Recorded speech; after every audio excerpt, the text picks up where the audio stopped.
ये कौन सी दवाई है? बीडाकोलिन। ठीक, ये बहुत महंगी दवाई है, लगभग जो कॉस्ट आती है इसकी अप्रॉक्सीमेट 12 लाख रुपए की है।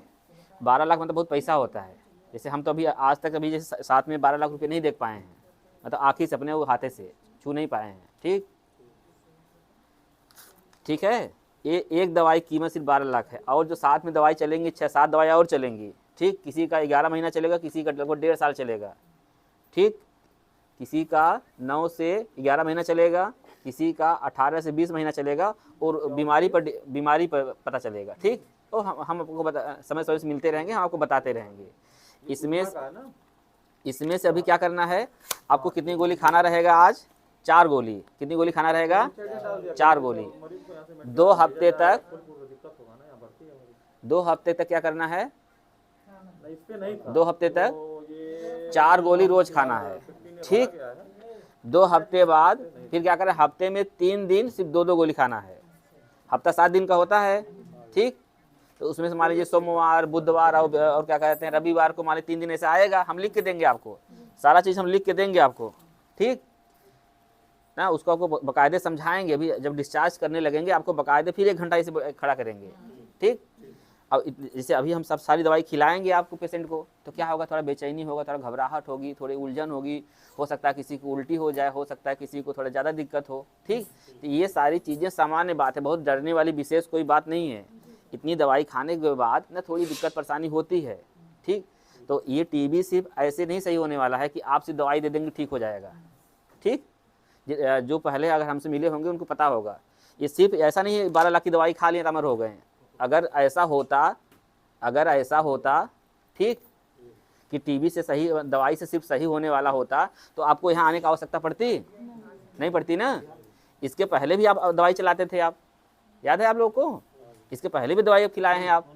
ठीक है ना, तो करना क्या है कि दवाई के बारे में प्रॉपर आपको नॉलेज होना चाहिए कि कौन सी दवाई कब खिलाना है। अगर दिक्कत परेशानी होती है हमसे मिलिए, सभी को हम अपना फ़ोन नंबर भी देते हैं। ठीक, अगर कोई दिक्कत परेशानी हो आप हमको डायरेक्ट फ़ोन कर सकते हैं। ठीक, जो भी सुख दुख हो, हम अभी आपके 1-2 साल के लिए हम ही आपके साथी हैं, हम ही घर परिवार के आपके हैं। ठीक है, क्योंकि इसमें ज़्यादा दिक्कत होगी तो आपको ना बहुत घबराने की आवश्यकता नहीं है। जैसे जो पेशेंट वहाँ पर भर्ती है उसको बहुत दिक्कत है, दिक्कत मतलब बहुत ज़्यादा है। हाँ, आपका मन नहीं कर रहा हो चले जाइए बाहर। अच्छा ठीक है, नहीं सुनते रहेंगे। अंदर आ जाए, जो खड़े हो बाहर आ जाइए सब लोग, बस पेशेंट को छोड़कर। पेशेंट बाहर रहेंगे और पेशेंट के गार्जियन आ सकते हैं। तो हम बता रहे थे जैसे हम लोग इंसान है ना, बस हम लोग क्या है, इंसान है ना। हमको तकलीफ कब होती है? कब होती है? नहीं, दुखद होता है तो हमको तकलीफ नहीं होती है। ठीक, आप समझिए, जैसे कुछ बीमारी है, आपको पता है कि गंभीर बीमारी है, लेकिन ये है ठीक होने वाली बीमारी है। प्रयास इसीलिए सरकार कर रही है कि इसमें थोड़ा सा आप एहतियात रखेंगे, थोड़ा हम प्रयास करेंगे, थोड़ा भाई साहब प्रयास करेंगे, थोड़ा डॉक्टर साहब प्रयास करेंगे, थोड़ा सा वो प्रयास करेंगे, एक सब लोग मिलकर प्रयास करेंगे तो हो सकता है इस बीमारी को भगाया जा सकता है, इससे निजात पाया जा सकता है। इससे एहतियातन में थोड़ा सा जिस हिसाब से फैल रहा है उसको थोड़ा सा रोका जा सकता है, उसको कम किया जा सकता है। ठीक, क्योंकि ये ठीक होने वाली बीमारी है, लेकिन शर्त यही है कि इसको आप लोग समझ जाइए। समझने में बस 5 बातें हैं, हर बार बताता हूँ, आज भी बता रहा हूँ। पहली बात ये क्या है कि जो पेशेंट है वो बहुत मानसिक मतलब किसी पीड़ा में रहता है, उसके अंदर बहुत चीज़ें दुनिया चलती रहती हैं कि हम ऐसे कौन सा गुनाह कर दिए कि समाज से अलग हो गए, घर परिवार से अलग हो गए, सबसे दूर हो गए। ठीक, उसकी जो पीड़ा और वेदना है, समझिए आप लोग। ठीक, वो भी परिवार का हिस्सा है और उसको ऐसी कोई बीमारी नहीं हो गई है कि जिससे हमारा जो बर्ताव है थोड़ा बदल जाए, पहली बात। ठीक है, बात समझ में आई? वो भी इंसान है जैसे हम हैं। हम यहाँ पर जितने लोग हैं सबको टीबी वाली बीमारी है, सबको, हमको, सब जितने लोग सबको है। ठीक, जैसे हमारी प्रतिरोधक क्षमता कम होगी, जैसे हमारी रोगों से लड़ने की क्षमता कम होगी, हमको हो जाएगा। किसी 10 साल 20 साल बाद होगा, हो सकता है हमको। ठीक है, ऐसे सबको होगा। जितने लोग हैं सब यहाँ टीबी वाले हैं, नीचे भी जितने लोग हैं सब टीबी वाले हैं। हम लोग सांस लेते हैं ना। ठीक, ये जो बैक्टीरिया है सब मतलब ठीक फैला हुआ है, वो हमारे जाकर लंग्स में, फेफड़े में जाकर बैठा हुआ है। जैसे ही हमारी क्षमता कम होगी वो बढ़ जाएगा। ठीक, तो करना क्या है, अपने आप को बचाना है, पहला प्रायोरिटी ये है। ठीक। दूसरा क्या है कि जैसे अगर आप उस पेशेंट को सही कर लिए, जो आपका पेशेंट यहाँ पर है उसको आप सही कर लिए, तो आप जान लीजिए मंदिर मस्जिद और जहाँ भी आप जाते हैं उससे सबसे बड़ा महान काम करेंगे आप, ये जान लीजिए। हम साफ साफ कह रहे हैं, हम थोड़ा सा मानववाद वाले हैं, ठीक। हमारा सिद्धांत ये है, अगर आप ठीक इसको आप सही कर लिए, समझ लीजिए दुनिया का जितना देवता है सब पूज लिए हैं, आपका भी जो अल्लाह खुदा है सब पूज लिए हैं, ठीक है ना। आपको उनको जाने की आवश्यकता नहीं है, इसकी सेवा कर लीजिए, इसको ही ठीक कर लीजिए, जान लीजिए आपको साक्षात भगवान मिल गए हैं। एकदम सिंपल समझ जाइए। क्यों बता रहे हैं आपको, क्योंकि उसकी जो अंदर पेशेंट भर्ती है उसकी पीड़ा आप नहीं समझ पाएंगी, ठीक है। उसके मन में क्या क्या चल रहा होगा नहीं समझ पाएंगी, वो हमको समझ में आता है, क्योंकि उस चीज़ें कुछ गंभीर बीमारी निकल के आती हैं, उसके अलावा टीबी के अलावा, ठीक, वो सिर्फ उसको सोचने से आता है। तो हम लोग दूसरा काम क्या करना है, पहला काम तो बता दिए, दूसरा काम क्या करना है कि उस पेशेंट का मनोबल बढ़ाना है। जैसे छोटा सा बच्चा होता है ना, तो कभी गिर जाता है तो हम लोग ज़मीन पर मार के मतलब कहते हैं ना, ज़मीन फट गई, कहते हैं ना, वो बच्चा फिर खुश हो जाता है, चलो ज़मीन फट गई, हम गिरे थे लेकिन पापा मार दिए, ज़मीन फट गई, ऐसा करते हैं हम लोग ना। तो जो ये पेशेंट हैं उनके साथ कैसे व्यवहार करना है, बच्चों जैसा, क्योंकि उनकी जो स्थिति है वो बच्चों जैसी ही है। बात समझिए, वो किसी के लिए चिड़चिड़ा रहेंगे, किसी के लिए, ठीक है, नींद नहीं आएगी, घबराहट रहेगी, बेचैनी रहेगी, तो ये सारी दिक्कतें कैसे सही हो पाएगा, थोड़ा प्यार दुलार देने से, थोड़ा मान सम्मान करने से, ठीक है, उनकी बातें सुनने से, उनको कोई बोलने दीजिए, सुनिए, हाँ हाँ ठीक ठीक सही कहते हैं, ठीक। और जैसे जब उनको दिक्कत ज़्यादा हो तो करना क्या है, सबसे अहम काम क्या करना है कि ऐसे बताना है, इसे झूठे बताना है कि नहीं, जो आपके पड़ोसी में भर्ती नहीं थे उनको भी ऐसी दिक्कत हो रही थी लेकिन ठीक हो गए, ऐसे उसका मनोबल बढ़ेगा कि हम दुनिया में अकेले नहीं हैं। जैसे आप हम पहले हम क्वेश्चन पूछे ना कि हमको दुख कब होता है, हमको दुख कुछ होने से नहीं होता, दुख होता है। अभी सीरिया में तो भूकंप आ गया है ना, वहाँ तो बहुत लोग मर गए हैं, आपको दुख हुआ? घंटा दुख नहीं हुआ, घंटा मतलब समझते हैं ना, मतलब कुछ रत्ती भर दुख नहीं हुआ, क्योंकि वो आपके अपने लोग नहीं हैं, आपके उनसे साथ रिलेशन नहीं, आप नहीं जानते, इसलिए दुख नहीं हुआ।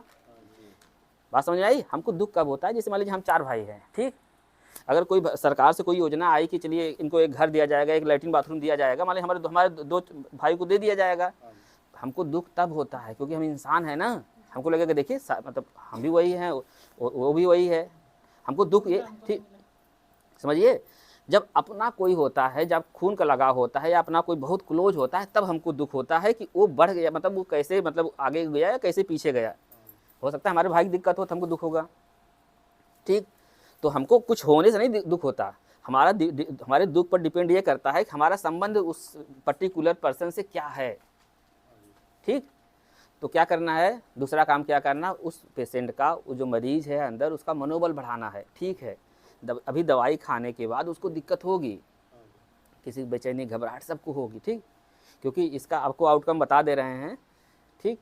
जिसका आउटकम है 50% है, मतलब 100 मरीज होंगे तो उसमें से लमसम 50 लोग ठीक हो पाएंगे पूर्णतः, ठीक, और लगभग 25% थोड़ा सा आंशिक रूप से ठीक होते हैं, लेकिन हाँ 25% और जो बचा 25% उससे सही नहीं होते वो, ठीक। जो भी पानी है भाई, तो जो भी है सेवा भाव करते रहे। तीसरा सबसे अहम है कि दवाई है, दवाई हम देंगे आपको अभी ना, समझाएंगे भी 1 घंटा फिर जैसे ऐसे ही, तो करना क्या है कि दवाई को समझ लीजिए और इसको 2 घंटे के अंदर ही खिलाना है, ठीक है। दवाई क्या नहीं होना चाहिए, डिसकंटिन्यूस नहीं होना चाहिए, आपको दवाई को छोड़ना नहीं है। आपको कोई दिक्कत परेशानी हो उसके लिए हम बैठे हुए हैं, ठीक, और सदर में डॉक्टर बैठे हुए हैं, हर जगह डॉक्टर बैठे हुए हैं, आप पर्टिकुलर ठीक सरकारी डॉक्टर में ही जाना है, कहीं प्राइवेट में नहीं जाना है, ठीक है। पानी पी ली? हाँ, 3 बात तो हो गई। चौथी बात सुनिए, चौथी बात ये है कि जैसे अब अगर आप सोच रहे हो कि ये दवाई महंगी है, खा लेंगे सही हो जाएंगे, तो ऐसा बिल्कुल नहीं है, समझ चुके हैं आप लोग ना। चौथी चीज़ ये है कि खाने पीने पर ध्यान देना है। जैसे जो प्रोटीन डाइट है, अंडा, मांस, मछली, मीट, पनीर, ये सब थोड़ा प्रचुर मात्रा में खिलाना है, ठीक। तो जैसे हम बच्चों का केयर करते हैं ना, जैसे उनके लिए सब कुछ रखते हैं, ठीक, ऐसे एकदम सेम एकदम करना है। थोड़ा सा आप जगह बेच भी देंगे, थोड़ा सा आप जो भी पैसा है थोड़ा सा कम कर देंगे, ठीक, तो थोड़ा सा आपको सहूलियत मिलेगी। आपको पता है एक सुना निश्चय पोषण योजना, सुना है आपने ना? उसमें क्या होता है, भारत सरकार आपको पर मंथली 500 रुपये देती है। क्यों देती है? कि आपके दिमाग में ये जहन में रहे कि इस पेशेंट को खिलाना भी बहुत ज़रूरी है, ठीक है। तो इसलिए चौथा क्या हो गया, खान पीन का अच्छे से, हाँ। और 5वां क्या हुआ, एक पारिवारिक सपोर्ट, और जिस रूम में रहे पेशेंट उसमें क्या करना है, जैसे खिड़की दरवाजे हों, ठीक, जैसे वो खांसी उसी करे तो वो चीज़ें मतलब बाहर चली जाए, नहीं तो सब पूरा परिवार चला जाएगा, निपट जाएगा। बताओ, आज न कल सब निपट जाएंगे, हो सकता है 10 साल बाद निपट जाएंगे, सब निपट जाएंगे, सत्य है एकदम। ठीक, तो ये 5 चीज़ें हैं। 5 चीज़ों में क्या करना है आपको, ठीक, एहतियातन फॉलो करना है। अभी आप हो सकता है किसी घर का एक लोग होंगे तो जाकर पूरे परिवार में ये बात बताना है, ठीक, कि पेशेंट को तकलीफ़ नहीं देना है, ठीक, उसका मनोबल बढ़ाना है, क्योंकि बीमारी में हम आप कुछ नहीं कर सकते। एज ए डॉक्टर जो हमारा फ़र्ज़ है हम कर सकते हैं, आपका जो गार्जियन है, ठीक ना, तो आपका जो फ़र्ज़ है बस फ़र्ज़ कर सकते हैं। बीमारी अपने अनुसार सही होगी, हमारे आपके अनुसार नहीं सही होगी। बात समझ पा रहे हैं आप लोग? तो दिक्कत परेशानी होना तय है। ठीक है, जाइए।